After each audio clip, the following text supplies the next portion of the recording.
Ito mga kasimpol, naliligaw at malayo ang tanaw. Pinipigilan ba ang puso? Pinipilit ay ikaw. Kumakanta ka pa ha? Yun oh. Good morning mga kasimpol. Another day, another vlog dito sa Kapinpin Mini Farm. So yan nga mga kasimpol, kahapon ayan, na-deliver na ang ating bahay kubo. Ayan. At pagka-setup nito umuwi rin ako. Kasi ba naman mga kasimpol, 4 na araw ko itong ipina-prepare. Pagdating ng kubo kahapon, pag alis nung nag-deliver, doon ko naramdaman yung pagod. Kaya umuwi rin ako ng maaga kahapon mga kasimpol. Yan mga kasimpol, pupunta ako ng bayan, magtatrabaho dito, pupunta ng bayan, magtatrabaho dito. Yan. Sobrang hectic na schedule. Talagang kahapon, pagka-deliver na itong kubo, naramdaman ko talagang matinding pagod. Kaya sabi ko, it's time to rest. Ayan, ang aga ko umuwi kahapon mga kasimpol. At ngayon na medyo tananghali na rin ako. Ayan, mag-aalas 7 na ng umaga. Ayan, pumanik tayo. Magubad tayo ng tsinelas at maputik ang aking tsinelas.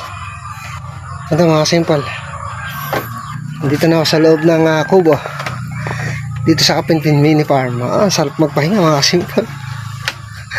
Ang sarap matulog, ang lamig. Ito mga kasimpol.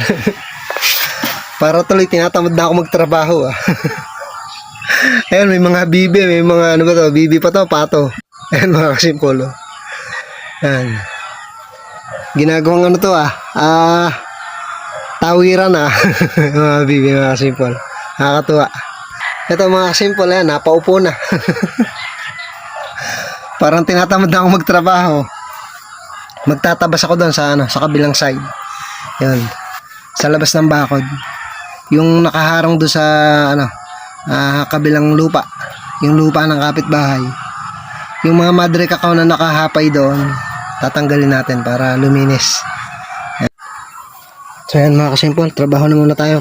Walang matatapos. So bali ang schedule ko ngayong araw mga kasimpol ay itong kabilang side. Ito, yung mga nakaharang sa daan din sa kapitbahay. Ito, yung mga sanga ng ano na yan, madre kakao. Yun ang aking tatanggalin. Yan. Yan mga kasimpol ang aking target for today. Yan. Yan mga kasimpol, madami-dami yan. Sana yung matapos ko tong isang side na to ngayong araw. Yan. Para matukuran na rin yung saging na yan. Or tatalian ko na lang kaya yan. May tali ako sa bahay, nakalimutan ko lang dalhin.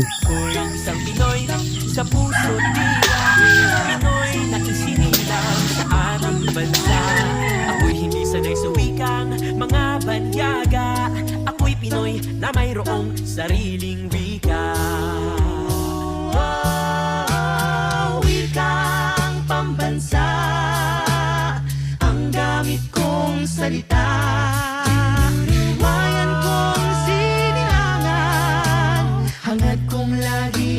Ayan, simula dito mga kasimpol hanggang dun. Ayan, ito na lang yung harapan. So ito, tatanggalin ko pa yan. Ayan, hindi pwedeng nandiyan yan. At lupa ng kapitbahay ito. Huwag ganon, umayos. Ayan mga kasimpol, malinis na dito sa banda na to. Hanggang dun, tatapusin ko lang yan, yung mga nakaalawit na to. Tapos hahakutin ko na tong mga basura. Ito mga kasimpol, naliligaw at malayo ang tanaw.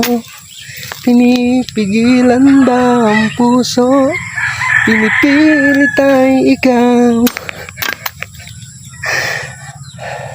Kumakanta ka pa kung di rin tayo sa huli.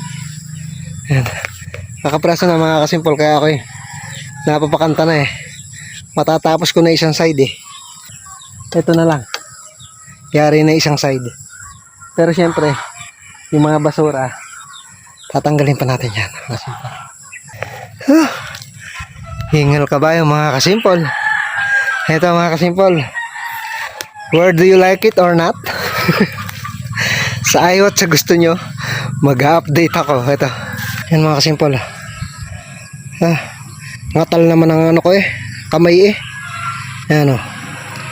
Malinis na tong side na to mga kasimpol. Yan. Yan mga kasimpol. Bukas uli. Bukas uli yung mga sanga. Meron naman kubo ang aking pupunas-punasan. At may mga yan. Bahid ng mga nagbuhat. Ayan yung labas, yung loob.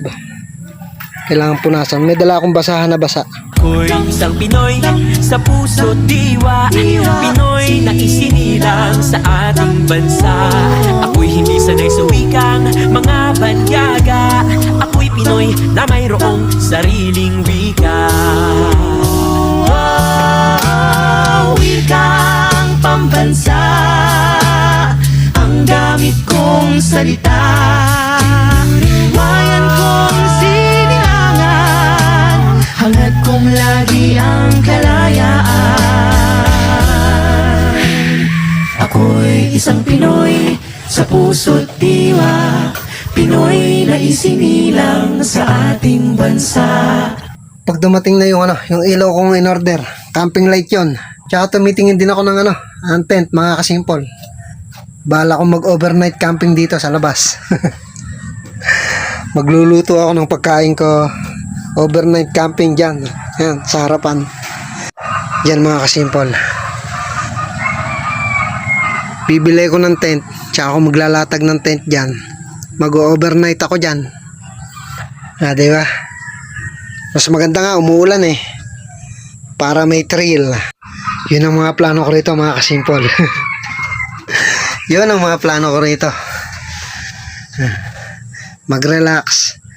Mag-overnight camping dyan sa labas. Dito sa Laguna mga kasimpol, maraming camping site. Ayan. Kaso wala pa akong wala pa akong service Baka dumating yung panahon mga kasimpol na nagmo-motocamp ako. Ayan. Pupunta ako sa mga camping site. Mag-overnight ako doon. Kaya kukuha ko ng motor. Bibili ko ng motor. Bibili ko ng mga camping gear, tent, ayan, ganyan.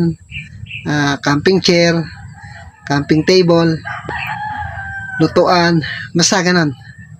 Gusto ko rin yan mga kasimpol.